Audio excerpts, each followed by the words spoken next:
Finally, looks like that Putin is ready to talk. Zelensky also mentioned that there is a possibility for negotiations, but at the same time Russia literally is demanding security guarantees. They also want to create a so-called buffer zone in Ukraine, and the Z army, particularly the Z fleet, is fleeing from Crimea. But more about all this in just a couple of minutes. What's up, investors? It's the Russian dude.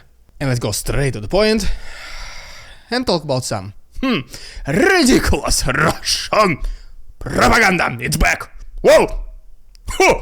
Okay.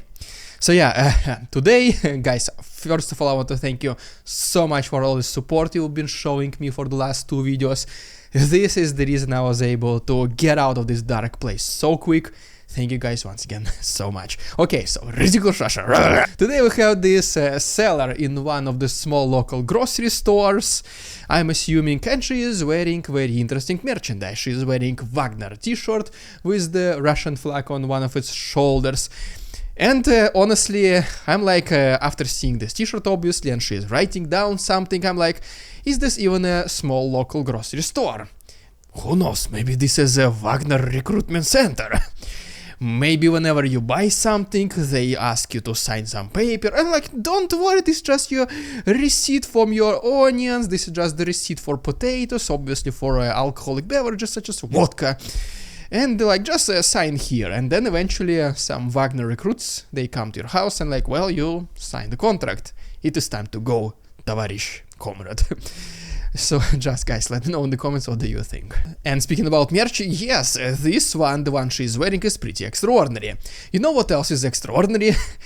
The Russian Dude official limited edition Easter hoodie, which you can get right now completely for free with the purchase of any Russian Dude pants, but this promo, the crazy one, it only lasts until this Sunday, March 31st, until 6 PM Eastern Standard Time.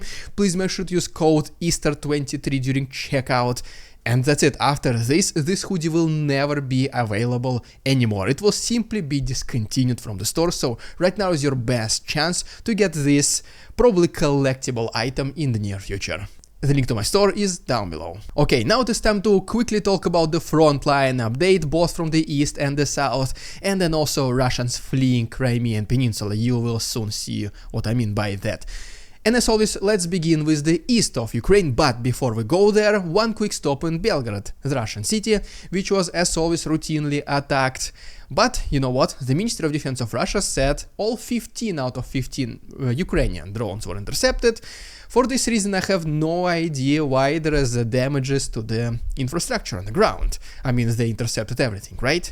So looks like that Ministry of Defense of Russia is not being completely honest with us. What a surprise. Next we have extraordinary video from Kharkov where Ukrainians used simple, inexpensive, pretty cheap drones to destroy not just one but 2 multiple launch rocket systems of Russians called Tor, and each one, single one of them, is estimated to be cost at approximately $24 million.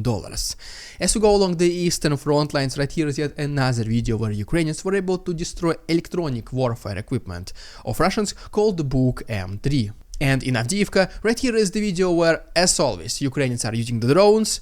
Once again, another confirmation that the modern warfare is more about drone warfare. And Ukrainians are targeting and successfully putting to sleep Russians who are using Chinese golf cart to be brought closer to the front lines. Well, their trip ended a little bit earlier than anticipated. And just overall, in the last 24 hours, Ukrainians were able to destroy 14 concentration of Russian troops, weapons and military equipment, 4 command posts, 4 air defense systems, 2 artillery systems and 1 ammunition depot of Russians. Now let's also briefly talk about the situation in the south, but guys, before we go there, I have one very interesting statistics to share. Apparently, 47.7% of you are still not subscribed, which is a small victory for us already, because this is already less than half, but guys, I know we can do better. And yes, this includes you, David, Jake, John, Steven, Mark, Collins, Tim. Guys, come on, it is time for subscribe. Very well appreciated. Welcome to the Russian Dude Army, the Russian Dude community. And soon I will say your name as well if I haven't so already, so just subscribe as well, doesn't hurt much. You can also follow me on Instagram, the weekend is here, to see how I live outside of YouTube, the link is down below. And so yes, to begin with, speaking about the south, unfortunately this last night Russians once again did a mass attack against the territory of Ukraine, and such cities which are affected were, for example, Dnipropetrovsk, as you can see, residential building was destroyed, and then hydropower plant in Kremenchuk, located in Mykolaiv region, was also severely damaged. Then also, reportedly, the debris of a Russian drone fell on the territory of Romania, not the very first time Russian military equipment is located outside of Ukraine. So most likely there will not be a reaction from NATO or from Romania itself, but it did happen. On this map you can see the reported areas which are affected by this most recent Russian attack, and then on this next map you can see the approximate trajectories of Russian metallic cylinders and Shahid drones.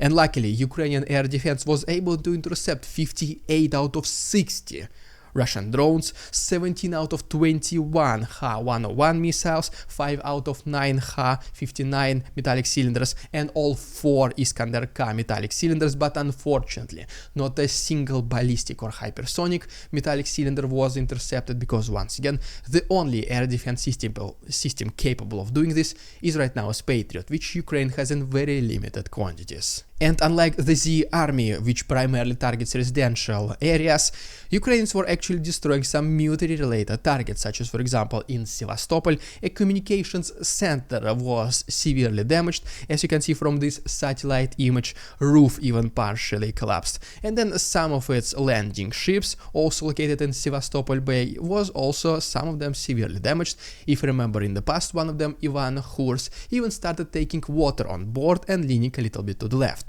Current condition of the ship is unknown. I don't think it sank, personally I don't think it sank, but it is obviously not gonna be used in any of the attacks in the near future, that is 100%. And since we did mention Sevastopol and Crimea, apparently Russians right now are engaged in one of the probably biggest logistical projects in its modern history. What is basically happening is that they are building a huge railway which will connect Sevastopol all the way to the south of Crimea with Rostov, located all the way to the southwest of Russia. And it will go through the territory of Ukraine. It will not go through Crimean Bridge, so it will take routes in such regions as obviously Crimea, Kherson, Zaporozhye and Donetsk regions. One of the main reasons why they are doing this, it is because Crimean Bridge right now is within range for Ukrainian attacks, and it is no longer safe for Russians to use it for military purposes.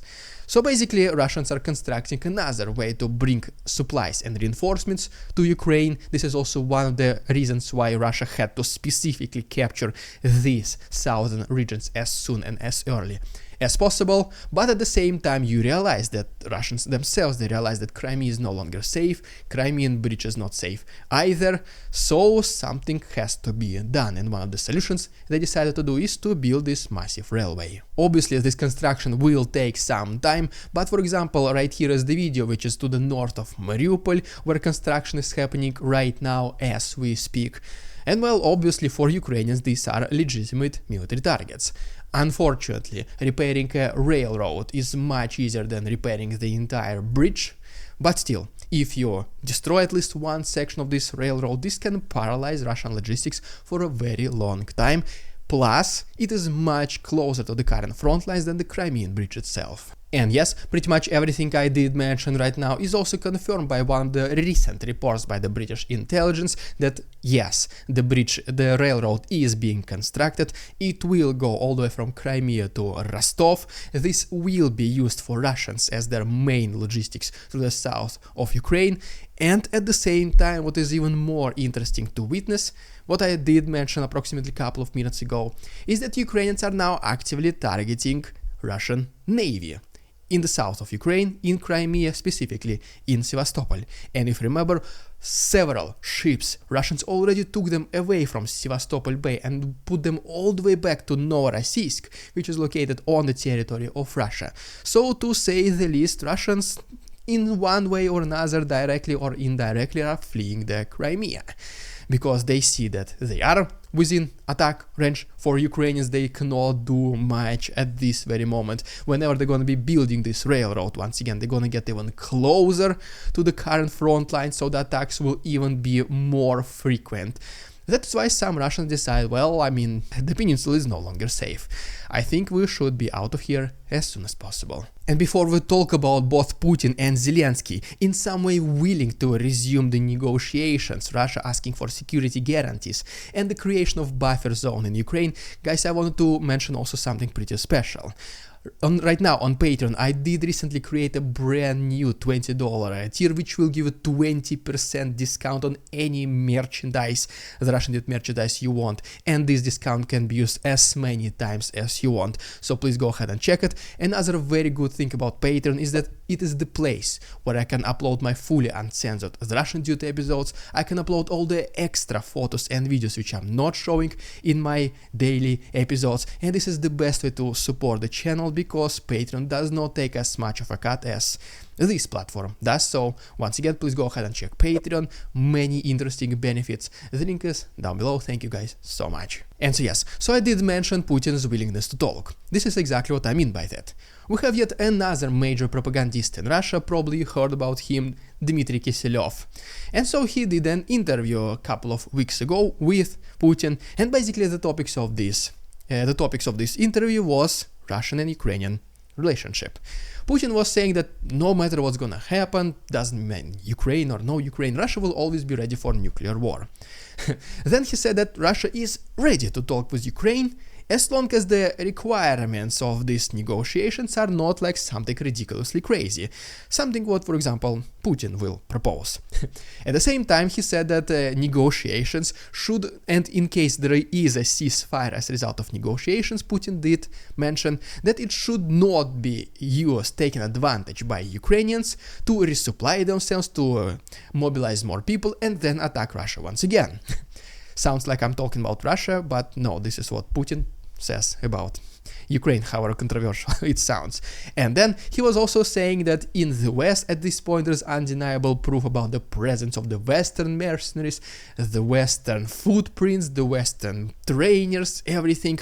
So yeah, eventually this Ukrainian special military operation can eventually become as a special military operation about the West itself. Putin says that he does not want this to end up in this way, but once again, Russia should be prepared for everything. But obviously, Putin said that yes, once again, Russia is ready to talk, but Moscow will need some kind of security guarantees because it is afraid for its existence. So yeah, it all came down from let's capture Kyiv in 3 days to please give us some security guarantees because Moscow is in danger, but well, no surprise here. Besides that, the president of Ukraine, Vladimir Zelensky himself, also did an interview recently where he also talked about the possibility of negotiations with Putin, something what he was not talking about for many months, if not years at this point.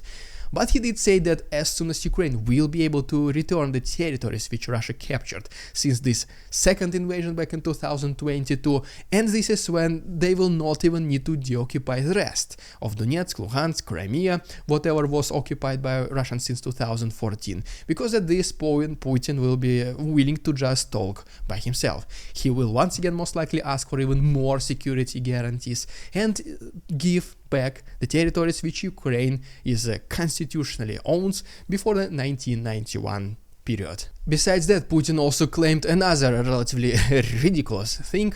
He did say that a so-called buffer or a sanitary zone should be created in Ukraine, and it should be so big that neither Russia nor Ukraine will be able to attack another country using its either long-range artillery or metallic cylinders. Basically what he is saying that Russia needs to create this safety zone in Ukraine, so big that Ukrainians cannot attack Russia, but basically what it means is that he still wants to take a big chunk of Ukraine. Like, he just contradicts himself pretty much every single day. It is hard to follow what he actually wants, but this is a sign that he's pretty nervous, that he does not know what to do, that he is in some kind of a dead end, at least in his own mind. And another interesting thing which confirms pretty much all of this is that you already know how much Putin, whenever he wants to do something what is considered soft from his side, he makes his minions to make those statements. He makes Dmitry Peskov say something, Sergei Lavrov, Sergei Shoigu. And well, so recently the Prime Minister of Hungary, Mr. Orban, he said that the best way for Russia and Ukraine to both receive security guarantees is if there is some kind of a buffer zone on the territory of Ukraine.